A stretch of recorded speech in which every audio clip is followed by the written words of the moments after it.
बहुत बहुत स्वागत है आपका हरी सरदम लर्निंग हब में।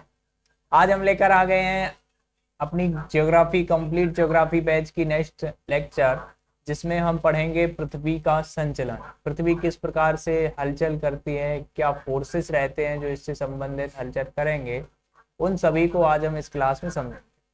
ठीक है, तो ज़्यादा से ज़्यादा शेयर कीजिए ताकि और भी लोग इससे जुड़ सकें। कंप्लीट ज्योग्राफी बैच आपको यहाँ पर कंप्लीट भूगोल में तैयारी कराई जाएगी। जो भी आपका कोई भी कॉम्पिटिटिव एग्जाम हो, सभी के लिए महत्वपूर्ण क्लास रहने वाली है। अभी हम बेसिक से चल रहे हैं, फिर एडवांस तक चलेंगे। इसके शॉर्ट नोट्स आपको प्रोवाइड कराएंगे और शॉर्ट क्वेश्चन PYQ क्वेश्चंस भी आपके लिए उपलब्ध कराए जाएंगे। तो इस कंप्लीट ज्योग्राफी बैच को, जो कि यूट्यूब पर बिल्कुल फ्री रहता है, इसको आप ज्वाइन कर सकते हैं और अच्छे से अपनी तैयारी को एक अच्छी दिशा दे सकते हैं। मेरा नाम यश दीक्षित है और आज हम भू संचलन मतलब कौन से फोर्सेस के द्वारा पृथ्वी पर हलचलें होती हैं, प्लेटें खिसकती हैं, उन सब का रीजन आज हम समझेंगे। आप ऑफलाइन बैच भी ज्वाइन कर सकते हैं। यहाँ पर आप हमारे सेंटर और रैया पर ज्वाइन कर सकते हैं।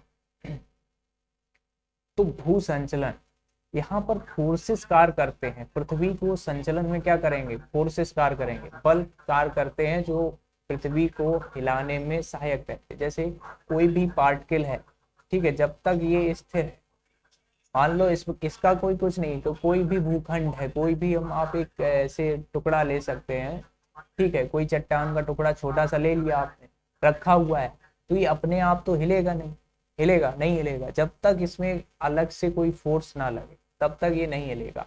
तो इसमें जो भी फोर्स लगते हैं, उन फोर्सों के बारे में हम जानेंगे। किसके बारे में? फोर्सेस, यानी कि बल। कौन कौन से बल कार्य करते हैं इसमें, कौन से बल किसके लिए सहायक हैं, और कौन सा बल पर्वत निर्माणकारी बल है, कौन सा बल खड्ड बना रहा है, इन सभी बलों के बारे में हम जानकारी आज प्राप्त करेंगे। ठीक है, तो बल देखो होते हैं प्रमुख दो प्रकार के। कितने प्रकार के होते हैं? फोर्सेस हमारे दो प्रकार के होते हैं। एक होता है अंतर्जात बल, दूसरा होता है बहिर्जात बल। कितने प्रकार के होते हैं? दो प्रकार के, एक अंतर्जात, एक बहिर्जात। अंतर्जात बल में क्या होता है? इंडोजेनेटिक फोर्सेस कहते हैं इसको। क्या कहते हैं? इंडोजेनेटिक। अंतर्जात का मतलब जो पृथ्वी के अंदर मौजूद जितनी भी क्रियाएं घटित होती हैं, उनसे जो उत्पन्न बल होंगे वो अंतर्जात बल होंगे। हमारे द्वारा इसमें कोई वो नहीं रहेगा कि हम लोगों द्वारा ये बल लग रहे हैं या बाहरी क्रियाकलापों द्वारा, ये नहीं। यहाँ पर जो पृथ्वी के अंदर जो मैग्मा भरा हुआ है, हम पृथ्वी का स्ट्रक्चर पढ़ चुके हैं। अगर आप नहीं पढ़े हैं तो आप डिस्क्रिप्शन में आप उसको लिंक मिल जाएगा पूरी प्लेलिस्ट का, आप वहां से जाकर पढ़ सकते हैं। तो जो पृथ्वी का स्ट्रक्चर है, जो भी नीचे वस्तुएं रखी हुई हैं, जो भी पार्टिकल, जो भी चट्टानें हैं, ठोस से लेकर तरल तक, वो वहां पर अनेक क्रियाएं घटित होती हैं। ठीक है, अब जैसे मैग्मा है, उसमें ऊष्मा है, ऊष्मा से कई चीजें क्रियाएं आपस में करती हैं, चट्टानें उससे बल कार्य करते हैं, संवहनी धाराएं हैं। तो ये बल क्या करते हैं? ये बल ऊपरी सतह को हिलाने में सहायक रहेंगे। जब अंदर से कोई बल लग रहा है, ये एक सरफेस है, यहाँ से कोई सरफेस इसको ऊपर उठाने का कार्य कर रहा है, तो वो उठेगी। अब जैसे कोई टुकड़ा है, हम इस पर ऊपर रखेंगे तभी तो ये ऊपर उठेगा। और या तो हम इसको पीछे से धक्का मारें, या आगे से धक्का मारें, या ऊपर से इसको फोर्स करें, तभी ये पार्टिकल हिलेगा। तो वही एक अंदर से बल कार्य कर रहे हैं, जो क्षैतिज रूप में भी कार्य कर सकते हैं, यानी इधर से उधर, दाएं से बाएं भी कार्य कर सकते हैं, और ऊपर से नीचे भी कार्य कर सकते हैं। और दूसरा होते हैं बहिर्जात बल। दूसरे कौन से होते हैं? एक्सोजेनेटिक। एक्सोजेनेटिक फोर्सेस क्या हैं? जो बाहरी क्रियाकलापों द्वारा, जो पृथ्वी के भूपटल पर कहें लगते हैं, या बाहरी क्रियाकलापों द्वारा वो होते हैं। तो अंतर्जात क्या हो गए? पृथ्वी के अंदर से उत्पन्न होने वाले बल, और बहिर्जात बल बाहरी प्रक्रियाओं से होंगे। इसमें मानव भी सम्मिलित होगा। मानव के द्वारा कोई क्रियाकलाप ऐसा किया जा रहा है जिससे फोर्स लग रहा है पृथ्वी की सतह पर, तो वो बहिर्जात बल में आएगा, मानव के द्वारा रहेगा। ठीक है, ये चीजें रहेंगी आपकी। अब हम इनमें समझते हैं अंतर्जात बलों का वर्गीकरण। अब अंतर्जात बलों का वर्गीकरण सबसे प्रमुख भूमिका निभाता है किसमें, आपके भू संचलन में। ठीक है, सबसे प्रमुख भूमिका निभाता है अंतर्जात बल आपके भू संचलन। तो आकस्मिक बल क्या हो गया, इसमें दो चीजें रहेंगी, एक तो आपका हो गया भूकंप और ज्वालामुखी, आकस्मिक चीजें हैं, घटनाएं घटित होती हैं, तो ये आकस्मिक बल में आ जाएगा। दूसरा जो पटल विस्थापन बल है, ये महत्वपूर्ण है। ये क्यों महत्वपूर्ण है, इसमें क्या है, एक लॉन्ग टर्म क्रिया रहती है। लॉन्ग टर्म कैसी, एक लंबे काल में क्षैतिज या लंबवत, इसमें क्षैतिज भी रहती लंबवत। अब क्षैतिज कोई बल कार्य कर रहा है, कोई टुकड़ा है, ये मान लो ये इधर की ओर क्या कर रहा है, खिसक रहा है, तो धीरे धीरे खिसक रहा है। जब आगे कहीं किसी आगे कोई अवरोध आएगा तब कोई बल कार्य करते हुए दिखेगा कि हाँ यहाँ पे पहुंच के टकराया है, उससे काफी क्रियाएं घटित होती हैं। तो ये क्या है, दो प्रकार से कार्य करते हैं, एक लंबवत एक क्षैतिज। ये दीर्घ टर्म्स हैं, बाद में पता चलते हैं हाँ धीरे धीरे ये खिसक रही है। अब इसमें दो पार्ट होते हैं, एक होता है महादेशाजनक या महाद्वीप जनक बल कहते थे इसको, और पर्वत निर्माणकारी बल। दो प्रकार के, महादेश जनक महादेशाजनक कहते हैं और महाद्वीप जनक को भी कह सकते हैं। महादेशाजनक बल, महादेशी बल में क्या होता है, कोई पर्टिकुलर एक बड़ा भूखंड हिस्सा है, महाद्वीप कह सकते हैं हम या कोई भूखंड कह सकते हैं, उसका उत्थान, उत्थान मतलब उसका ऊपर उठना, या अवतलन उसका नीचे जाना। ठीक है, उत्थान और अवतलन दो क्रियाएं इसमें घटित होती, और दो क्रियाएं और हैं इसमें, कितनी, दो और क्रियाएं हैं, उत्थान और अवनति। ये लंबवत गति में ऐसी क्रियाएं होती। उत्थान मतलब क्या हो रहा है, उत्थान का मतलब अपवर्ड मूवमेंट, कोई भी नीचे से कोई बल कार्य किया, मतलब अभी हमने बताया था कि ये टुकड़ा है, यहाँ नीचे से कोई बल कार्य कर रहा है तो इसको ऊपर उठा दिया। उस पर्टिकुलर ठोस चट्टान है, उसका संगठन अच्छा है, अगल पास की चट्टान कैसी है, उसका संगठन कमजोर है, तो वो वहीं पर रह जाएगी। इस पर फोर्स लगा तो इतना भाग क्या कर जाएगा, ऊपर उठ जाएगा। तो ये अपवर्ड मूवमेंट होता है, उत्थान इसको कहते हैं।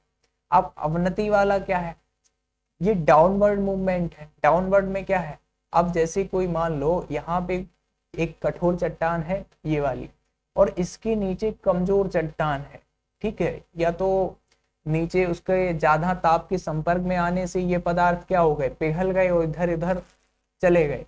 तो ये वाला भाग जो इस पर टिका हुआ था, जब ये चला गया तो ये ऊपर वाला क्या हो जाएगा, थोड़ा धंस जाएगा। तो इसको कहते हैं अवनति की स्थिति। ठीक है, तो कोई भी पार्टिकल है तो इससे क्या बनते हैं, इससे आकृतियां भी कई प्रकार की बनती हैं। तो ये फोर्स हम यहाँ पर पर्टिकुलर बात कर रहे हैं। तो उत्थान हो जाना मतलब सागर तल ये था, पहले यहाँ पर चट्टान थी, फोर्स के कारण उठ गया भाग, उठा हुआ भाग क्या बन गया, उत्थित पार्ट हो गया, उठा हुआ भाग बन गया। तो ये फोर्स कौन सा बनेगा, एपिरोजोनेटिक बल इसको कहते हैं, मतलब जो पटल विरूपणी बल के अंतर्गत आता है। लंबवत गति होगी तो ये उत्थान हो गया। अवनति ऐसा ही पार्ट था, नीचे वाला क्या था, मैग्मा भरा हुआ था या कोई ऐसी असंगठित कोमल चट्टान थी जिसके इसके दबाव के कारण ये क्या हो गई, नीचे धसक गई। तो ये पार्ट फिर से इसकी स्थिति में आ गया, या इससे नीचे भी जा सकता है, तो वो अपनति की स्थिति कही जाएगी। इसमें दो चीजें और रहती, निमज्जन और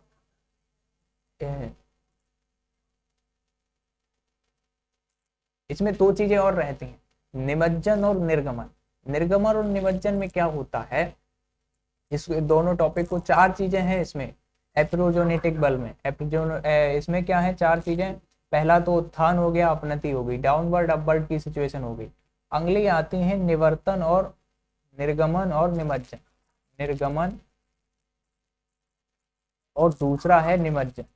क्या है निमज्जन, इन चीजों को अच्छे से समझना, संबंधित इसी से है उत्थान और अवनति से।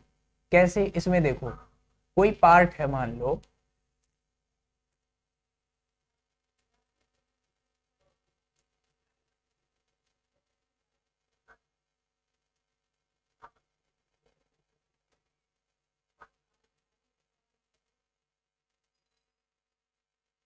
इसको देखो, अब जैसे कोई एक भूखंड है ये, ठीक है, ये वाला क्या है, एक उठा हुआ भाग है इस प्रकार से, ठीक है, इस प्रकार से ये तल आ गया और ये फिर आ गया आपका समुद्र।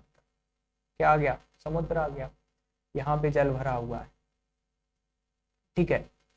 अब क्या बात हम करेंगे यहाँ पर, अब ये क्या है, ये हो गया आपका स्थल खंड और यहाँ से ये सागर तल है। अब कोई पार्ट मान लो, ये वाला जो भूखंड है इसका हिस्सा ऐसे इस जल में डूबा हुआ है, ठीक है, इस जल में डूबा हुआ है ये वाला भाग इस प्रकार से, ऊपर ये वाला जल भरा हुआ है इसमें, ठीक है। किन्हीं कारणों, बस किन्हीं कारणों, क्या इन्हीं बलों के कारण ये वाला जो पार्ट था इसमें उत्थान हो गया, क्या हो गया, ये ऊपर उठ गया। तो ये समुद्र के तल से, इस जल के स्तर से ऊपर ऐसा उठा दिखने लगा, ठीक है, उठ गया भाग ये, ठीक है। तो ये उठने से क्या हो गया, इसका निर्गमन हो गया, निर्गमन मतलब ऊपर उठ गया भाग, ठीक है, नीचे फोर्स लगा ऊपर उठ गया, तो इसका निर्गमन हो गया। सागर में जो जलमग्न था उस तट का ऊपर उठ जाना निर्गमन की क्रिया कहलाती है, ठीक है, पहली हो गई। दूसरी है निमज्जन। निमज्जन का मतलब क्या है, ये पार्ट है कोई ऐसा उठा हुआ पार्ट, ठीक है, इस पर ऊपर जब यहाँ से नदियां आती हैं, निक्षेपण करती रहती हैं, तो क्या होते हैं, निक्षेपण जमता जमता यहाँ पर क्या बढ़ता जाता है, भार, भार बढ़ने से ये जो पार्ट है इस पर फोर्स लगता है, फोर्स के कारण ये इसकी तली नीचे धंस जाती है, नीचे धंसने से ये मग्न तट जल से मग्न हो जाता है और ये कहलाती है क्रिया आपकी निमज्जन की। तो दोनों क्रियाएं समझ में आ गई, निर्गमन और निमज्जन, ठीक है। अब हम चलते हैं जो हमारा मेजर पार्ट है पर्वतीय संचलन पर, ठीक है, ये दूसरा वाला है पर्वतीय संचलन। पर्वतीय संचलन में किस प्रकार से, पर्वतीय संचलन मतलब कौन सा संचलन, कौन से फोर्सेस कार्य करते हैं जिससे पर्वत निर्माण होता है या अन्य चीजें जो आकृतियां हैं वो निर्माण होते हैं, ठीक है, समझते हैं। जब बल दो विपरीत दिशाओं में, जब बल दो विपरीत दिशाओं में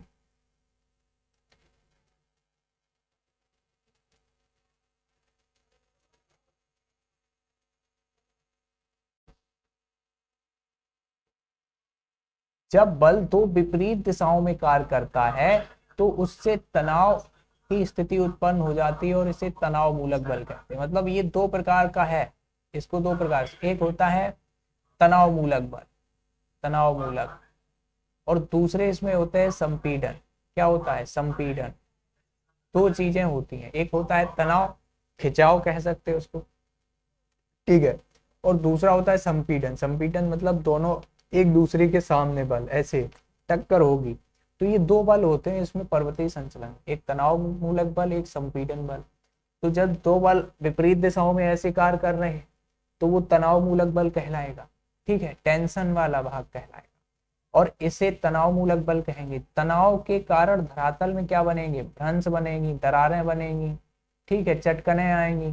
तो अगर जब दो बल ऐसे कार्य कर रहे हैं, तनाव मूलक बल हैं, तो उससे भ्रंश भ्रंश घाटी का निर्माण होगा, भ्रंश बनेंगे, ठीक है। जब दो जैसे टुकड़ा है, एक ये है टुकड़ा, एक ये टुकड़ा है, एक ये टुकड़ा है, तो ये जब दोनों एक दूसरे के विपरीत जाएंगे तो बीच में, पहले ये जुड़े थे मान लो, तो बीच में एक दरार सी बन जाएगी, ठीक है, या थोड़े और दूर हो जाएंगे, भ्रंश घाटी बन जाती है, ठीक है। तो इस प्रकार से ये संरचनाएं इससे बनेंगी। और दूसरा है जब बल आमने सामने कार्य करते हैं तो संपीड़न होने लगता है और इसे संपीडनात्मक बल कहते हैं। संपीड़न मतलब कॉम्प्रिहेंशन, इस प्रकार से बल कार्य करेंगे, दोनों आपस में आके टकराएंगे, टक्कर से क्या हो जाएगा, अनेक प्रकार से इस तरह करते हैं, जैसे कि वलय बनते हैं। फोल्डेड माउंटेन आपने नाम सुना होगा, पर्वत का एक प्रकार है फोल्डेड माउंटेन। तो फोल्ड बनते हैं, वलय बनते हैं, उन वलयों से फिर जब वो विस्तार हो जाता है बड़े रूप में तो वो हो जाते हैं पर्वत, ठीक है। तो इससे क्या बनेगा, धरातली चट्टानों में संवलन या वलन पड़ जाते हैं जिससे पर्वत निर्माण होते हैं। तो ये दो टॉपिक जो आया है, वलन वाला और हम समझेंगे इसमें भ्रंश वाली, इन दो टॉपिकों को बहुत अच्छे से इसमें हम समझेंगे, ठीक है, पर्वतीय संचलन में। आइए समझते हैं। सबसे पहले हम वलन क्या समझेंगे, फोल्ड। तो दोनों समझ में आ गए, दो बल हैं, पहला है तनाव मूलक बल, टेंशन वाला बल, तनाव मूलक बल, और दूसरा है आपका संपीड़न, संपीड़नात्मक बल। ठीक है, दोनों समझ में आ गए। इसमें क्या होगा, पहले वाले में दोनों प्लेटें या टुकड़े, दो बल कैसे कार्य करेंगे, विपरीत कार्य करेंगे, एक दूसरे चीजों को विपरीत दूर ले जाएंगे, और ये बस जस्ट अपोजिट उसका ये पास लाएंगे। ठीक है, तो समझ में आ गया दोनों, तनाव मूलक और संपीड़नात्मक। अब इन दोनों से जो आकृतियां बन रही हैं, भ्रंश हो गया, वलय हो गए, दरारें पड़ जाना, ठीक है, और टक्कर से महासागरीय खड्डों का बनना, ऐसी चीजें जब बनती हैं तो इस संपीड़नात्मक बल से, और जब भ्रंश घाटी और दरारें पड़ेंगी तो वो तनाव मूलक बल से। ये इन्हीं बलों के कारण आप देखते हैं जो प्लेट टेक्टोनिक हम पढ़ाए हैं, प्लेटों को आपस में टकराना, संपीड़नात्मक बल कार्य करते हैं नीचे, जिससे वो प्लेटें एक दूसरे के आपस में टकरा जाती हैं, दोनों एक दूसरे की ओर चल रही हैं, खिसक रही हैं धीरे धीरे। तनाव मूलक दो विपरीत दिशा में बल कार्य कर रहे हैं, तो दो प्लेटें दूर हो गई। अब जैसे कोई एक पार्ट जुड़ा हुआ था, ठीक है, ये कोई एक हिस्सा था भूखंड का, अब ये क्या कर रहा है, इसमें बीच से एक दो बल कार्य करने लगे। अब पता नहीं कैसे बल कार्य करने लगे, समझ रहे कैसे करते हैं, देखो इसको भी समझ लो, बल कार्य कैसे करते हैं इसको भी समझो। ये पार्ट था, मतलब एक बल इधर कार्य कर रहा है, एक बल इधर, कैसे बल कार्य कर रहे हैं, तो जब नीचे क्या है, तरल मैग्मा भरा हुआ है 100 किलोमीटर की रेंज के बाद, ऊपर से 100 किलोमीटर के बाद क्या भरा पाया जाता है, मैग्मा। आपको पता होगा, नहीं पता है तो क्लास देखिए जाके। तो ये जो मैग्मा है ये भरा हुआ है। अब ये मैग्मा क्या करता है, तरल चीज है, अब स्थिर तो रहेगी नहीं, थोड़ी हलचल तो रहती है उसमें, ठीक है, क्योंकि पृथ्वी गति कर रही है। तो उस हलचल के कारण ये जो जल है, तो जल क्या करता है, सॉरी क्या कहते हैं उसको, मैग्मा, मैग्मा है वो क्या करेगा, हलचल करेगा। तो हलचल के कारण उसमें क्या संवहनी धाराएं उत्पन्न होती हैं। अब मान लो ये धाराएं इस प्रकार से कार्य कर रही, आधा मैग्मा इधर की ओर चलने लगा, आधा मैग्मा इधर की ओर, तो क्या तनाव मूलक बल कार्य करने लगा। तो ये क्या हो जाए, अब इतनी शक्ति होती है वहां पर, बहुत ज्यादा ऊर्जा है, तो ऊर्जा से वो फोर्स बहुत तीव्र होता है, तो जिस कारण ये जो ऊपर का पट्टी है वो टुकड़े क्या हो जाते हैं, आपस में इधर की ओर खींचने लगे। अब कोई वस्तु को तुम ऐसे खींचोगे, ज्यादा बल लगा दो तो वो टूट जाएगा बीच से, वही होता है। यहाँ पर क्या हो गया, चटकन आ गई, दरार आ गई, ज्यादा फोर्स है तो बहुत दूर जा सकती हैं दोनों प्लेटें, ज्यादा नहीं, हल्का फुल्का था और वो बंद हो गया। ऐसा भी होता है, देख लो कि टेंशन जो हो रहा था, बल फोर्स लग रहा था, मान लो वो मैग्मा अब उसने दिशा बदल दी, लगना बंद हो गया, बल बल कार्य करना बंद हो गया, ठीक है, तो वो वहीं पर रुक जाएंगे, स्थिर हो जाएंगे। स्थिर होने से एक पतली दरार बन गई, तो वो दरार ही बन के रह जाएगी, फिर वो भ्रंश में नहीं परिवर्तित होगी, ठीक है। अब बल बढ़ता गया, लगातार खिंचाव बढ़ रहा है, टूटने के बाद भी बल ज्यादा है, तो फिर वो खिंचाव के कारण वहां पे भ्रंश घाटी बन जाएगी। जब ये दूर हो जाएंगे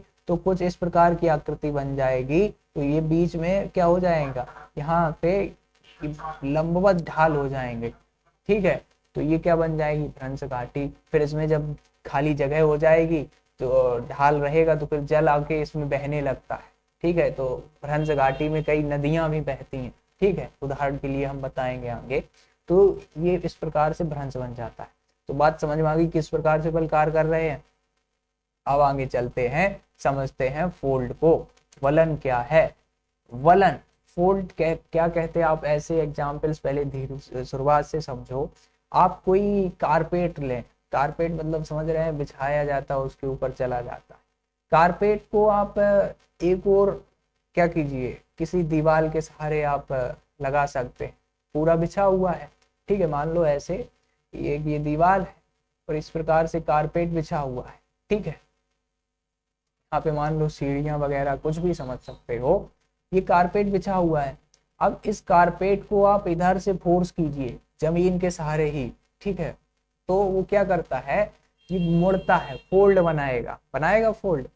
इस प्रकार से जब इसको इधर से प्रेशराइज करोगे तो इस प्रकार से ये मुड़ेगा, कहीं बीच में उठ जाएगा, कहीं किनारों पर उठ जाए। ज्यादा बल लगा दोगे तो पूरा उठ जाएगा, कम बल लगाओगे तो किनारों पर ही उठेगा। अब जैसे इधर से बल लगा रहे हो तो यहीं पे पास में ही फोल्ड बनेंगे, इधर पे भी बनेंगे फोल्ड, क्योंकि वहां पर भी अवरोध है, रुकावट है, और यहाँ से भी कोई अगर फोर्स लगाने लगे तो यहाँ पर भी बल उठेंगे, और जोर से फोल्ड कर, जोर से तुम आप बल लगा दोगे तो फिर वो बीच में भी उठेगा। इसी प्रकार से पर्वत निर्माण होते हैं। कोई प्लेट का टुकड़ा है, भूखंड का टुकड़ा है, उसमें जब दो फोर्स इस प्रकार से कार्य कर रहे हैं, ठीक है, अब यहाँ से भी एक प्लेट आ रही है, तो ये फोर्स इस पर जब जैसे ही टकराएंगे, दो फोर्स इधर एक दूसरे के विपरीत कार्य कर रहे हैं, तो यहाँ पे जहाँ पे फोल्ड बन जाएंगे, ठीक है, यही टुकड़ा जो टूट फूट के ऊपर उठ जाता है, ठीक है। तो उसी प्रकार से वलय बनते हैं। अब इसको समझो क्या है। पृथ्वी के अंतर्जात बल द्वारा उत्पन्न क्षैतिज संचलन, पृथ्वी के अंतर्जात बल है और उसमें भी क्षैतिज जब संचलन होता है, क्षैतिज मतलब इधर उधर या ऐसे, ठीक है, क्षैतिज में यही तो है, या तो इधर जाएगा या इधर आएगा दिशाओं में, ठीक है, ऊपर नीचे न छोड़कर बाकी चारों दिशाओं में संचलन होगा।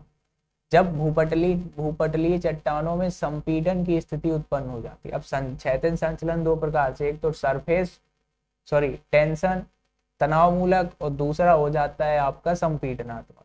तो जब संपीडन की स्थिति उत्पन्न होगी तो चट्टानों में लहरनुमा मोड़ पड़ जाते हैं, इस तरह के मोड़ों को वलन कहेंगे, ठीक है। वही है कि कारपेट का उदाहरण समझो, बहुत अच्छे समझ जाओगे कि वो फोल्ड पर पड़ जाते हैं। उसी प्रकार से कोई भूखंड है, उसको हमने ऐसे दोनों ओर से बल दिया तो वो ऐसे फोल्ड हो जाता है, ऊपर की ओर उठ जाएगा, या तो नीचे भी जा सकता है, नीचे क्योंकि कुछ है, ऊपर कुछ नहीं है, खाली जगह है, तो जहां खाली जगह मिलेगी वहां पर जाएगा, ठीक है। कुछ नीचे भी जाएगा, अगर नीचे खाली जगह मिल गई नीचे भी जा सकता है, कोई उसमें वो निश्चित नहीं है कि ऊपर ही उठेगा, ठीक है।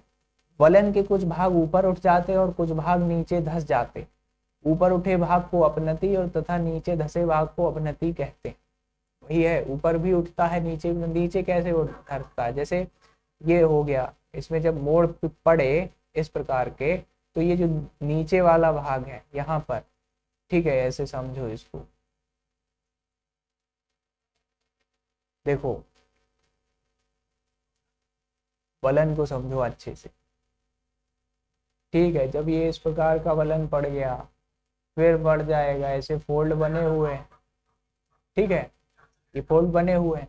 अब इन फोल्ड में जो ये ऊपर उठे हुए भाग को अवनति कहते हैं। क्या कहते हैं? अभिनति कहते हैं, इसको हम अभिनति कहेंगे। और ये नीचे वाले जो घाटियां बनती हैं, ये वाले भाग इसको हम कहते हैं अपनति। क्या कहते हैं? सॉरी, उल्टा हो गया, माफ करना, इसको अवनति कहते हैं, अभी मीस अंदर की ओर, तो इसको अपनति कहते हैं, ठीक है, माफ करना, गलती हो गई, इसको अपनति और इसको कहेंगे अवनति। इसको कंफ्यूजन दूर करने के लिए ऐसे समझो, अप मीन्स ऊपर, तो वो ऊपर वाला उठा हुआ भाग हो गया, ठीक है। अभी मीन्स अब ऊपर का उठा हुआ हो गया, तो बचा क्या? ये नीचे वाला, तो अवनति, ठीक है। तो ये इनको फोल्ड बनते हैं, उनमें ये पार्ट हैं। अब इनके सबको समझेंगे, इसमें कई सारे पार्ट रहते हैं। अब इसमें एक नति कोण रहता है कि मतलब ये जो ढाल है, ये किस प्रकार का कोण, कितने डिग्री का कोण बना रहा है, इस प्रकार के कोण रहेंगे, ठीक है।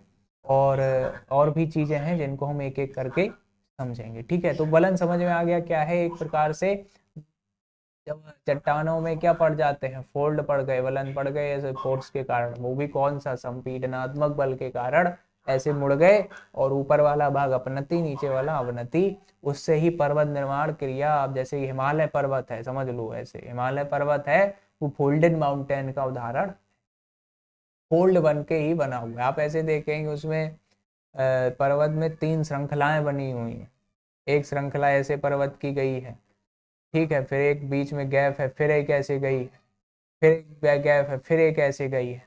मतलब हम पूर्व से पश्चिम की बात कर रहे हैं, पश्चिम से पूर्व की ओर ऐसी लंबी लंबी श्रृंखलाएं गई हैं हिमालय पर्वत की। जब हिमालय को हम पढ़ेंगे तो अच्छे से और जानेंगे, ठीक है। देख सकते हैं आप किस प्रकार से फोल्ड्स पड़े हुए हैं इसमें। चट्टान थी, दोनों ओर से प्रेशराइज हुआ, तो ये ऊपर उठा हुआ भाग क्या बन जाएगा? ये ऊपर उठा हुआ भाग बन गया अपनति की स्थिति, और ये नीचे वाला भाग, ये वाले, देखो पूरा फोल्ड बनना है इस प्रकार से। ये देखिए चट्टाने को एक पकड़, इसमें परतदार चट्टाने हैं, अब परतदार चट्टानें क्यों है इसको भी समझ लो। ये परतदार चट्टान क्यों होती है, क्वेश्चन आ सकता है दिमाग में बच्चों के, आप लोग कमेंट में जरूर पूछा कीजिए। तो ये परतदार चट्टानें देखो, एक जहां पर पर्वत बनते हैं, अब ये भाग ऊपर उठा क्यों, अगर ठोस चट्टान है उतना बल नहीं है तो वो टूट के विखंडित हो जाएगी, ऊपर कैसे उठ गई, ऐसे समझो इसको, ऐसे समझो, ऐसे समझो। जब विद्वानों का मत है, मैं नहीं कह रहा हूं कोई बात, विद्वानों के मत है, ठीक है, जो ये जहां पर वलन बनते हैं, जहां पर वलन बनते हैं वहां पर माना जाता है कि पहले सागर थे, सागर ऐसे सागर थे जिसमें अवसाद लगातार जल के द्वारा बहाकर इसमें भरता गया, ठीक है, क्या भरता गया, अवसाद भरता गया, भरता गया, ठीक है, तो जैसे अवसाद आया इस प्रकार से भर गया इसमें, तो ये जैसे ही बढ़ता जाता है, बढ़ता जाता है, इसमें प्रेशर बढ़ा तो फिर कुछ नीचे धसक गई, फिर कुछ नीचे धसक गया, इस प्रकार से धसकते धसकते एक ऐसी स्थिति आती है यहाँ पर बिल्कुल ये भर जाता है, तो एक प्रकार से ही छिचला बिल्कुल जल इसमें भरा रह जाता है, ठीक है। पहले मान लो पूरा जल था, धीरे धीरे निक्षेपण जमा होता हो गया, अवसाद जमा होते होते ये भर गया, थोड़ा छिचला महासागर के रूप में रह गया, तो यहाँ पर अवसाद जमा हुआ है, क्या जमा हुआ है, अवसाद। अब परत के रूप में अवसाद जमा है, पहले एक सीजन में जमा हो गया, फिर अगले सीजन में, ऐसे परतदार है जमा।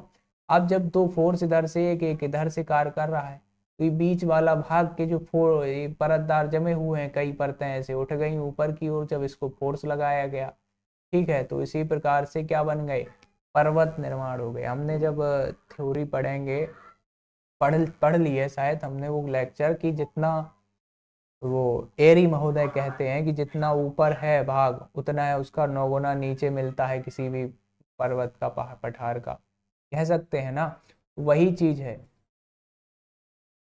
तो ये इसी प्रकार से क्या होता है, ये जो नीचे जो भूसन्नति बनती है इसको कहते हैं भूसन्नति, भूसन्नति आइसोस्टेसी कहते हैं इसको, इसको हम अलग से पढ़ेंगे भूसन्नति को, इस पे काफी थ्योरियां दी गई हैं, ठीक है।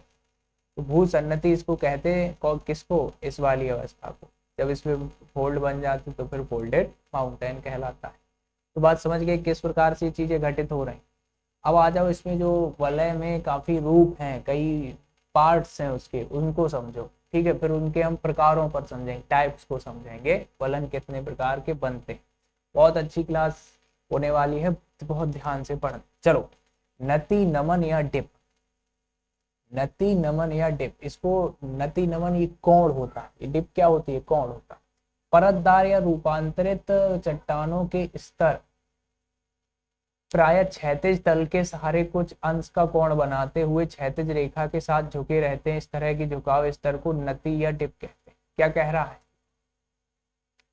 कि परतदार या रूपांतरित चट्टान, जो चट्टान है परतदार कह सकते हैं, रूपांतरित के स्तर प्राय क्षैतिज तल के सारे कुछ अंश का कोण बनाते हैं। कोई भी चट्टान है जब वो वलन बन रहा है तो जो क्षैतिज तल है, ये वाला तल है, जो ये वाला तल है, इसके सारे कोण बना रहा है, जितने भी अंश का कोण बना रहा है उसी को हम कहते हैं नति डिप। क्या कहते हैं, डिप। नमन कोण भी इसको कहते हैं, क्या कहते हैं, नमन कोण भी कहते हैं इसको, ठीक है। अब वो कोई भी अंश का हो सकता है, अगर मान लो ये बहुत खड़ा ढाल का है, मान लो ये लगभग 60-65 अंश का है, ठीक है, तो खड़ा ढाल हो गया, तो वो वलय अलग प्रकार का होगा। अगर थोड़ा ऐसा हो गया वलय, ऐसा भी होते हैं वलय कम ढाल वाले, तो ये इस प्रकार से क्या हम नमन कोण से हम इनके प्रकारों को बांट सकते हैं। तो इसलिए इस कोण को निकाला गया कि क्षैतिज तल है, इससे जो वलन है वो कितने अंशकार है, उसके हिसाब से हम प्रकार बता सकते, ठीक है, एक मान लिया। अब इसी में एक नति लंब बता दिया, क्या बता दिया, नति लंब बता दिया। नति लंब क्या होता है भाई, नति कोण से संबंधित नति लंब कहलाएगा। मतलब जो हमने अभी पहला स्ट्रक्चर बनाया, पहला जो हमने बनाया ये वाला भाग, ये सरफेस है, ठीक है, इस पर ये इस प्रकार से वलन बना हुआ है, ठीक है, इस प्रकार से। ये क्षैतिज तल है। अब जो ये कोण बना रहा है, यहाँ से कोण मापेंगे बिल्कुल शीर्ष से, यहाँ पे एक बिंदु होता है, अभी हम आगे पढ़ेंगे, यहाँ तक। तो अब ये जो लंब है वो इस प्रकार का, ये एक काल्पनिक कह सकते हैं, ये नतिलंब होता है। क्या होता है? ये नतिलंब होता है। अपनत की स्थिति क्या होती है? नतिलंब समझ गए? ये नतिलंब हो गया। ये आपका यहाँ पे इस प्रकार से जो कोण बनेगा वो आपका नतिकोण कहलाएगा। ये वाला नतिलंब हो गया। एक प्रकार से त्रिभुज की भांति हम देख लेते हैं सभी चीजें। अपनति की स्थिति पता ही है सब भाई, ये अपनति की स्थिति है और ये अवनति की स्थिति है, ये वाली पता है ना? अभी बताए थे वलन में, ऊपर वाला भाग अपनति ये वाला, और ये वाला भाग अवनति कहलाएगा। पता है इतनी चीजें, हटा देते हैं। ठीक है, आप समझो समपनति। समपनति क्या है? देखो ऐसी है बात, ये जो एक बृहद अपनति, बृहद अपनति में, बृहद अपनति मतलब समझ रहे हो? बृहद अपनति मतलब समझ रहे हो? बृहद अपनति का मतलब, जैसे अपनति की स्थिति क्या है? अपनति की स्थिति समझ रहे हो? अपनति की स्थिति ये वाली है अपनति की स्थिति। ठीक है, अभी इस भाग को मतलब इस प्रकार से उठा हुआ है, तो अपनति की स्थिति हम बता रहे, अपनति नहीं करिए, अपनति की स्थिति।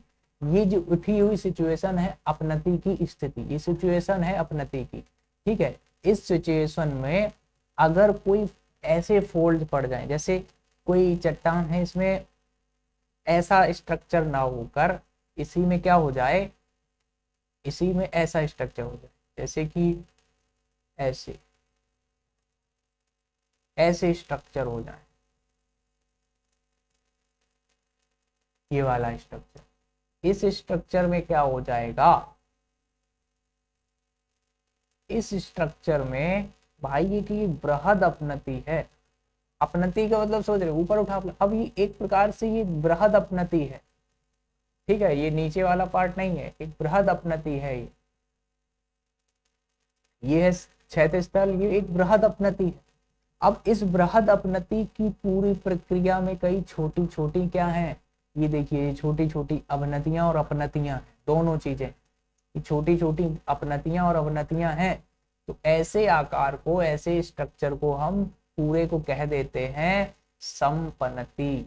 समपनति की अवस्था कह देते हैं हम इसको। ये क्या है? समपनति की अवस्था। इसको अपोजिट कर दो, इसको अपोजिट कर दो, यहां से लेके चले, यहां से ऐसे ऐसे, ठीक है, यहां से ऐसे ऐसे। अब ये जो वाला भाग बन गया, ये अवनति की स्थिति है। अवनति की स्थिति कैसे होती है? ये मान लो दो वलन है, ठीक है, ये वाली जो स्थिति है ये इतनी, ये अवनति की स्थिति है, ये वाली। ठीक है, तो इस वाली स्थिति में देखो ये बन गया भाग, ये अवनति। अब इसमें कई छोटी छोटी अपनतियां और अवनतियां हैं। ऐसी बृहद अभिनति जिसमें कई छोटी छोटी अपनतियां हैं, उसको हम समभिनति कहेंगे। क्या कहेंगे? समभिनति कहेंगे। सम अभिनति, सम शब्द जुड़ा हुआ है अवनति में, अपनति में सम शब्द जुड़ा हुआ है। अपनति का मतलब उठे हुए भाग में कई छोटी छोटी अपनतियां और अभिनतियां हों, तो वो पूरा एक बृहद अपनति क्या कहलाएगा? स्ट्रक्चर पूरा सम अवनति, सम अपनति की स्थिति कहलाएगी। और ऐसा ही पार्ट जब अपोजिट हो जाए, अभिनति में कई बृहद अपनति बन जाए, छोटी छोटी अपनतियां अवनतियां बन जाए, तो वो आपकी क्या कहलाएगी? समभिनति कहलाएगी। समझ में आ गई दोनों चीजें? तो इसमें डाउट तो नहीं है? ठीक है, आगे बढ़ते। अब हम समझेंगे टाइप्स ऑफ फोर्स। टाइप कितने हैं? 5 टाइप्स हैं। सम्मित बलन, असम्मित बलन, एक दिग्नत, समबंधित और परिबलन। ये कितने हैं? 5 प्रकार के आपके बलन हैं। देखिए यहाँ पर 5 टाइप्स को दिखाया गया। ये पहला वाला है सम, दूसरा, तीसरा, चौथा और पांचवा। इन सभी को हम विस्तार से समझेंगे एक एक करके। सबसे पहला है सममित फलन, एक साधारण का, समान, ज्यादा ढाल नहीं, ज्यादा ऊंचा नहीं, ठीक है, एक साधारण आकृति का फलन को हम क्या कह सकते हैं, सममित फलन कह देते हैं। क्या कह देते हैं, सममित फलन कह देते हैं। एक साधारण सी आकृति हो जाएगी, वो क्या कहलाएगा, सममित फलन। ठीक है, अब इसकी परिभाषाएं हो जाती हैं, जैसे इसके जो ये दोनों ढाल हैं वो लगभग समान रहते हैं, तो इसलिए सममित फलन कहलाएगा, ये वाला हो गया। दूसरा है असममित फलन। असममित मतलब एक ढाल इसका इस प्रकार से है, दूसरा ढाल अचानक कम हो जाए, तो इसको क्या कह देंगे हम, असममित फलन कह देंगे। मतलब कोई कैसी भी स्थिति हो सकती है, इधर से ऐसा ढाल है, अचानक ढाल कम हो जाए, ठीक है, या ऐसी स्थिति आ जाए, तो वो सम असममित फलन कहलाएगा। एक दिग्नत, एक दिग्नत फलन क्या होता है, एक दिग्नत फलन क्या है, ऐसा फलन जिसकी एक भुजा का साधारण कोई है झुकाव, लेकिन दूसरी भुजा का जो झुकाव है वो समकोण पर आ जाए, ऐसे ये सरफेस है, क्षैतिज तल है, ये समकोण पर आ जाए, तो ये एक दिग्नत फलन कहलाएगा। एक दिग्नत, टाइप्स ऑफ 3, टाइप्स ऑफ 1 2, ठीक है, तो ये हो गया एक दिग्नत फलन। दूसरा है समनत फलन। समनत फलन, समनत फलन ऐसा हो जाता है कि जैसे ये भाग उठा, ठीक है, ये भाग अब ये ऐसे उठता है कि इसमें दोनों समान ढाल ऐसे नजदीक आ जाते हैं, इस प्रकार से, इस प्रकार से जो चट्टान है आ जाती हैं, थोड़ी झुक जाती हैं अपने क्षैतिज तल से इधर की ओर, जैसे ये क्षैतिज तल है, ठीक है, मान लो ये इधर झुक गई, तो ये दोनों इसकी जो ढाल है वो समांतर प्रतीत होते हैं, तो ऐसे हम फलन को समनत फलन कहते हैं।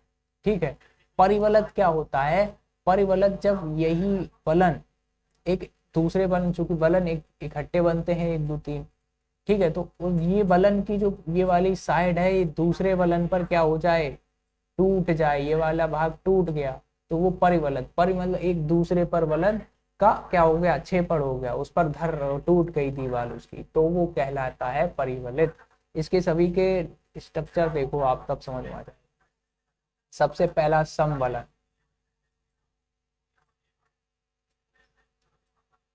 ये है आपका समवलन। समवलन बिल्कुल समान ढाल रहे, सब कुछ आसानी से, बहुत एक सिंपल सा समवलन बन गया। दूसरा है असममित, ये इधर वाला ढाल तो नॉर्मल है, अचानक फिर कमी आ जाए ढाल में, ठीक है, दिख रहा है ना, तो ये कौन सा है, असममित। फिर कौन सा आया, एक दिग्नत, ये वाला जो पार्ट है ये 90 डिग्री पर गिरेगा, इसमें थोड़ा नहीं दिख रहा है लेकिन ये 90 डिग्री पर होगा, तो ये एक दिग्नत फलन कहलाएगा। फिर कौन सा फलन आएगा, फिर आपका आएगा समनत, यानी कि समानांतर फलन। ये जो भुजाएं हैं इसकी समांतर रहेंगी, ठीक है, क्या रहेंगी, समांतर भुजाएं रहेंगी, और फिर ये दूसरे पर गिर पड़ेगी, टूट जाएगी दीवार, तो वो कहलाता है आपका परिवलित। सही है, समझ में आ गया स्ट्रक्चर। आप आसानी से ऐसा ही बना दीजिएगा तो भी काम चलेगा, हम बना के देते हैं आपको, वो भी बना सकते हैं। स्ट्रक्चर आप देखिए कैसा बन सकता है इसका। सबसे पहले बनाइए समवलन, फिर बनाइए आपके एक दिग्नत, सॉरी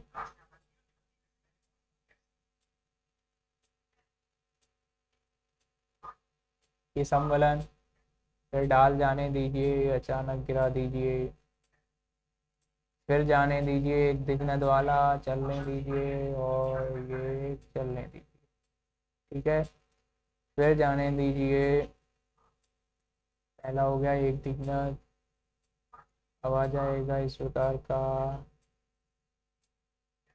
इस प्रकार का, ठीक है, फिर इस प्रकार का। ये स्ट्रक्चर आप बनाएंगे जब आपको फलन के प्रकार समझाने हैं, ठीक है, इस प्रकार से आप चित्र बनाएंगे जब आप इन फलनों को दिखाएंगे।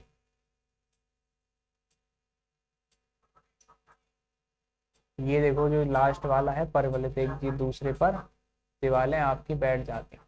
ये समांतर वाला है, ये एक दिग्नत है, 90 डिग्री का ढाल है, यहाँ पर एक का असमान है, एक का, दो लोग असमान है, वही समान ढाल वाले, असमान ढाल वाले, ठीक है। इस प्रकार से first, second, third and fourth, fifth, ये आपके हो जाएंगे वलन के प्रकार। भूपटल विहंग क्या है? ये तनाव के कारण, तनाव बल के कारण ये भूपटल विभंग पड़ते हैं। विभंग मतलब दरारें पड़ जाना, यही सब है। भूपटल में पृथ्वी के अंतर्जात बल द्वारा एक तल के सहारे चट्टानों के स्थानांतरण को भूपटल विहंग कहते हैं। एक तल के सहारे क्या हो? स्थानांतरण। स्थानांतरण मतलब दूर ही जाएंगे, विपरीत बल कार्य करेंगे, तनाव बल कार्य करेगा, संपीडनात्मक तो कार्य करेगा नहीं। ठीक है। भूपटल विभंग अंतर्जात बल द्वारा उत्पन्न क्षैतिज संचलन के कारण तनाव तथा संपीड़न के कारण होता है, ज्यादातर तनाव कारण होता है। ठीक है, ये भूपटल विभंग है। अब इससे संबंधित क्या स्ट्रक्चर बनेंगे? फॉल्ट। क्या बनेगा? भ्रंश बनेगा। भ्रंश, भ्रंश को समझते हैं जरा। तनाव मूलक संचलन की तीव्रता के कारण जब भूपटल में एक तल, एक प्लेन के सहारे चट्टानों की स्थानांतरण हो जाता है, एक तल के सहारे उसका स्थानांतरण हो गया, तो उत्पन्न संरचना को भ्रंश कहते हैं। ठीक है। एक तल कौन सा हो सकता है? वही मैग्मा वाला तल। उसके सहारे दो चट्टानों का स्थानांतरण हो गया, बीच में गैप आ गया, उस गैप में क्या बन गए? भ्रंश बन गए। ठीक है। अगर जल आ सकता तो जल आ गया और उसमें जल बहने लगता है। ठीक है। कहीं पर गड्ढे बन गए, वहां पे झील भी बन जाती है, तो भ्रंश में झीलें भी बन जाती।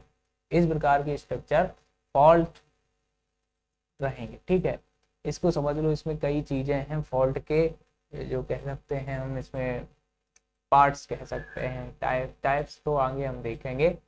तो विभंग तल या भ्रंश तल, इसमें सबसे पहला होता है विभंग तल या भ्रंश तल। विभंग तल वह सतह होती है जिसके सहारे संचलन होने से चट्टानों का स्थानांतरण होता है। मतलब जिस तल के सहारे, भी विभंग तल हमने पढ़ा ही था, उस तल के सहारे चट्टानें क्या हो रही हैं? एक दूसरे से दूर जा रही हैं या पास आ रही हैं, तो वो तल जो होगा वो आपका विभंग तल कहलाएगा। समझ में आ गई विभंग तल। दूसरा भ्रंश नति, फॉल्ट डिप। इसमें भी एक कोण रहेगा, कोण के माध्यम से हम चीजों को समझें। भ्रंश तथा क्षैतिज तल के बीच के कोण को विभंग तल की नति कहते हैं। भ्रंश और क्षैतिज तल के बीच जो कोण बन रहा है, देखो इसमें चित्रवत समझो बात को। ये जो आपकी डिप है, ये देखिए डिप, तल कहाँ है? ये तल है। ठीक है। ये जो डिप यहाँ पे बनेगी, ये इस तल के सहारे जो भी कोण पर रहेगा उसका, ये देखिए इस प्रकार का कोण है। ठीक है, थोड़ा रचा हुआ, ज्यादा नहीं। तो ये कोण है आपका, ये आपकी डिप कहलाएगी। ठीक है, समझ आ रही है? ये डिप कहलाएगी आपकी। इस चट्टान के सहारे जो भी ये तल है, एक सरफेस है, इसके सहारे खिसक रहा। ठीक है, सरफेस विभंग तल समझ रहे हैं? विभंग तल क्या है? जो भी जिसके सहारे वो खिसक रहा है, उससे सहारे उसके लंबवत आप एक कोण बना देंगे। यहाँ पर कोण बन रहा है, किस हिसाब से? इधर की थोड़ा इधर झुका हुआ है, ये वाला इसकी थोड़ा ऐसे झुका हुआ है, तो ये यहाँ पे लगभग कोण बनाएगा 90 से ज्यादा बना रहा है थोड़ा, तो ये जो कोण है ये आपकी डिप कहलाएगी। ठीक है। इसके बाद क्या है? उत्प्रेक्षित खंड, अपथ्रोन साइड। इसे ऊर्ध्वपात पार्श्व भी कहा जाता है। भ्रंश तल की दूसरी ओर एक खंड की अपेक्षा ऊंचे भाग को उत्प्रेक्षित खंड कहते हैं। इसमें उत्प्रेक्षित खंड कहाँ है? देखो, जो उत्प्रेक्षित खंड है, ऊपर उठा हुआ भाग, ये वाला। ठीक है, भ्रंश की भ्रंश है, यहाँ पे भ्रंश बनेगा। ऊपर नीचे भी होती हैं, जो प्लेटें होती हैं ऊपर नीचे भी जाती हैं। तो यहाँ पे जो खंड बन रहे, जो ऊंचाई वाला भाग है, उसको उत्प्रेक्षित खंड कहेंगे, ये वाला भाग। ठीक है, ये वाला भाग जो है ये उत्प्रेक्षित खंड कहलाएगा। ब्लॉक, हैंगिंग बॉल ब्लॉक, पूरा ब्लॉक को खंड कहेंगे। ठीक है। इसके बाद नेक्स्ट चलते हैं अधा छेपित खंड। अधा छेपित जो नीचे की ओर गया है, ये वाला खंड अधा छेपित, ये आपका ऊपर उठा वाला भाग उत्प्रेक्षित खंड। फिर है शीर्ष भित्ति, हैंगिंग वॉल। भ्रंश की ऊपरी दीवार को शीर्ष भित्ति या ऊपरी भित्ति कहेंगे, और पाद भित्ति नीची दीवार को। इसी में आपकी दीवारें आ जाती हैं। ठीक है, ये पूरी इस प्रकार की, ये यहाँ पे जो लटकती हुई दीवार दिख रही है हैंगिंग वॉल, और उसी को पूरे खंड को उत्थित खंड कह दिया। और ये जो बॉल हो गई नीचे वाली,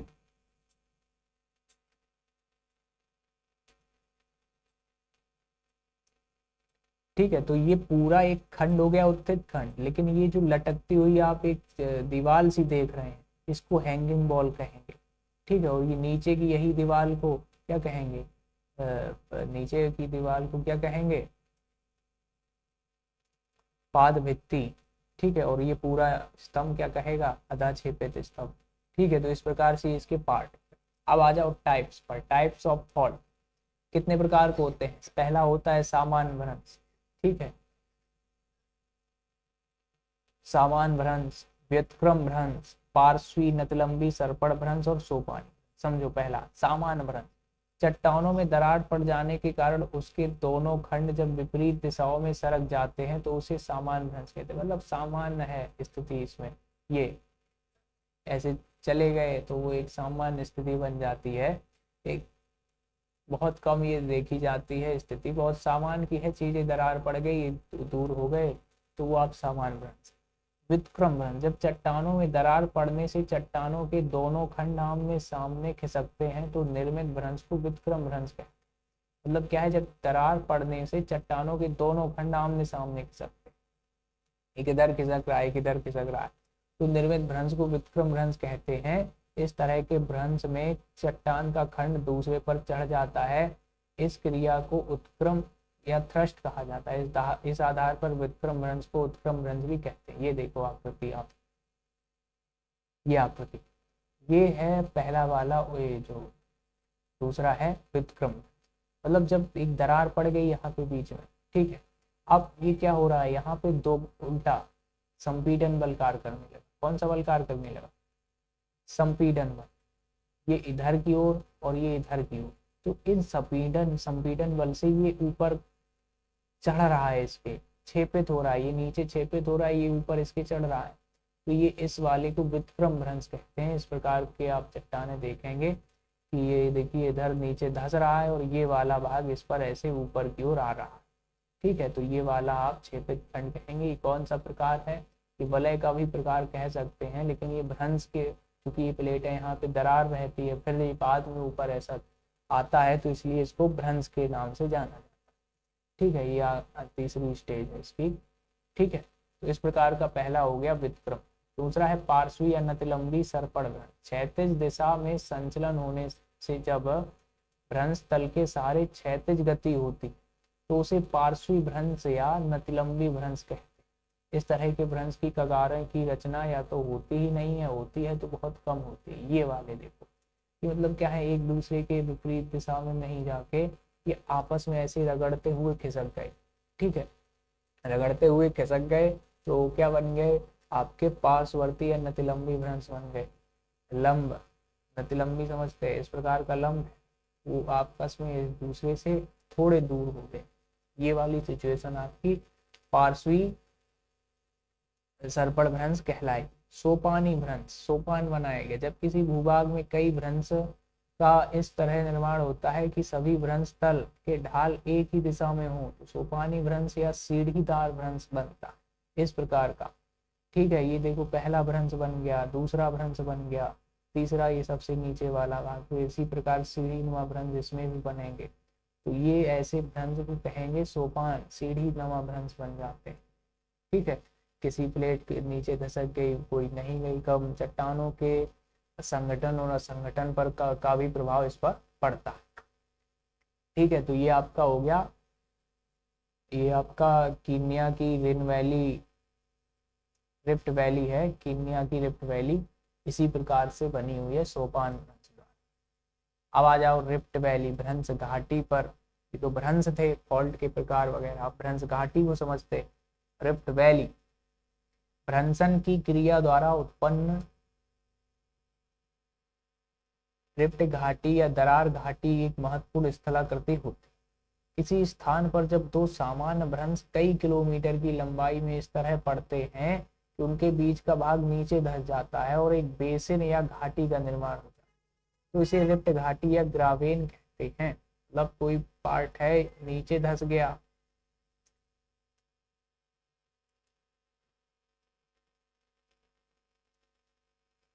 ये वाला पार्ट, ठीक है, ये वाला था पहले ऊपर था इससे जुड़ा हुआ, फिर ये नीचे धंस जाएगा, तो स्ट्रक्चर इस प्रकार का कुछ बने। तो ये बन जाती है रिफ्ट घाटी। ठीक है, ये रिफ्ट घाटी बन जाती है। रिफ्ट घाटी लंबी तथा सकरी परंतु अत्यधिक गहरी होती।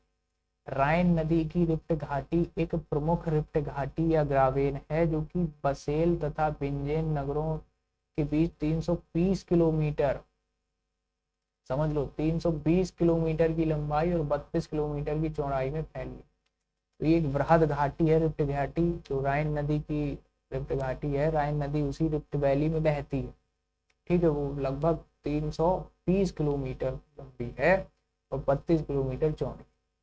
और संसार की सबसे लंबी रिफ्ट घाटी जॉर्डन नदी की घाटी मानी जाती है, जो लाल सागर के बेसिन में होती हुई जेम्बजी नदी तक 4800 किलोमीटर की लंबाई में फैली हुई है। सबसे लंबी विश्व की रिफ्ट वैली जॉर्डन नदी की रिफ्ट घाटी सबसे लंबी है, 4800 किलोमीटर की लंबाई की। ठीक है, रिफ्ट घाटी, देखो रिफ्ट घाटी ये दो टुकड़े हैं, बीच में इस प्रकार से पड़ जाते हैं, ये भाग धंस जाता है।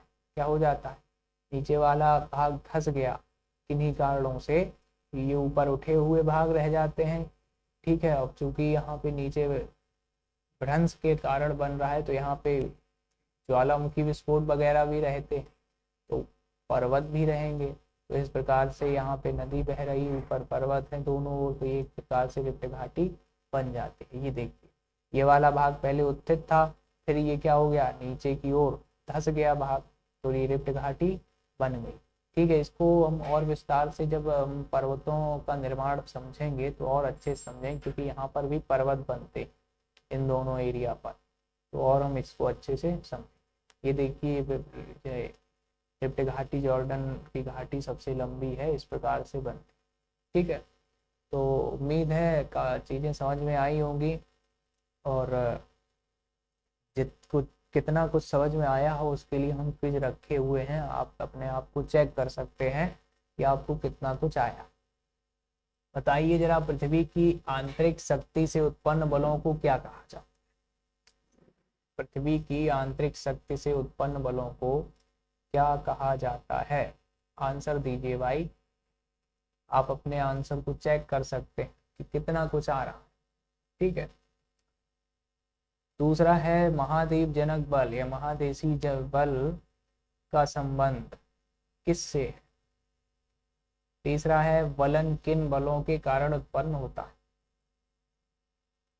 बताइए, देने का सबसे पहला, पृथ्वी की आंतरिक शक्ति के उत्पन्न बल अंतर्जात बल कहलाएंगे। दूसरा, महादेशी बल का संबंध किससे रहेगा? महादेशी बल, उत्थान, तीन चार चीजें हमने समझाई थी इसमें। उत्थान होगा अपवर्ड की स्थिति, डाउनवर्ड की स्थिति, निर्गमन की स्थिति और निमज्जन की स्थिति, चार चीजें समझाई थी। तो ये पर्वत निर्माण से, उत्थान और अवनति से, भ्रंशन से और ज्वालामुखी से, तो उत्थान और अवनति से, डाउनवर्ड और अपवर्ड। तीसरा, फलन किन बलों के कारण उत्पन्न होते हैं? तली बल, अपसारी बल, संपीड़न बल, चुंबकीय बल। वलन किससे बल से? संपीड़नात्मक बल, जब दो बल एक दूसरे के सामने कार्य करेंगे, ठीक है, टक्कर होगी तभी वलन बनेंगे। ठीक है, अंतर्जात बल, उत्थान, संपीड़न बल। आइए अगले क्वेश्चनों पर। नीचे दिए गए कौन सा वलन का प्रकार नहीं? वलन के प्रकार हमने समझे।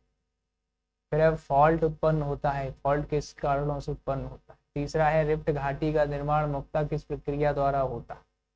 तीनों क्वेश्चन हैं, आप आंसर दीजिए फटाफट।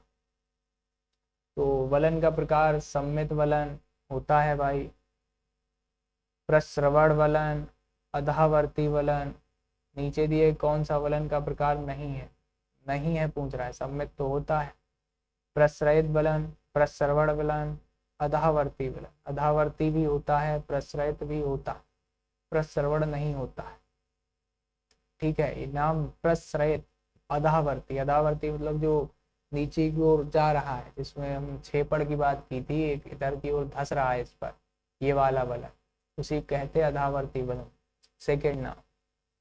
फॉल्ट उत्पन्न होता है किससे? संपीड़न बलों से, तनाव बलों से, सीधा मिल गया पहले ही। दूसरा, रिफ्ट घाटी का निर्माण मुख्यतः किस प्रक्रिया द्वारा? तो पता है आपको, रिफ्ट घाटी किसके द्वारा बनेगी? भ्रंश के द्वारा। ठीक है, ये आंसर आपको मिल जाएंगे। पीडीएफ के लिए आप टेलीग्राम ज्वाइन कर सकते हैं, नीचे आपको लिंक मिल जाएगा। हरिशरणम लर्निंग हब करके आपको टेलीग्राम चैनल मिलेगा, वहाँ पर सारी पीडीएफ आपको उपलब्ध करा दी। ठीक है, उसको ज्वाइन कीजिए। डेड सी किस प्रकार की भौगोलिक संरचना का उदाहरण? डेड सी, मृत सागर। ओरिजियोनिक बलों के कार्य क्या है? सममित वलन में दोनों भुजाओं की ढाल कैसी होती है? समान, विषम, अनिश्चित, कोई नहीं। तो डेड सी क्या है? एक रिफ्ट घाटी का उदाहरण। किसका है? रिफ्ट घाटी का उदाहरण डेड सी। और ज्योमेट्रिक बलों का कार्य क्या है? पर्वतों का निर्माण करते हैं, और ज्योमेट्रिक बल इसी को कहते हैं। सममित वलन में दोनों भुजाओं की ढाल कैसे होती है? सममित में समान होते हैं दोनों भुजाओं की ढाल। कैसे होते हैं? समान होते हैं। तो इस प्रकार से आप अपने आप को टेस्ट कर सकते हैं कि कितना कुछ आ रहा है, आपके दिमाग में बैठ रहा है। आप हरिशरणम चैनल को ज्वाइन कर सकते हैं, फ्री क्लासेस आपको बिल्कुल निःशुल्क मिलेंगी। ऑफलाइन के लिए आपको संपर्क करना होगा।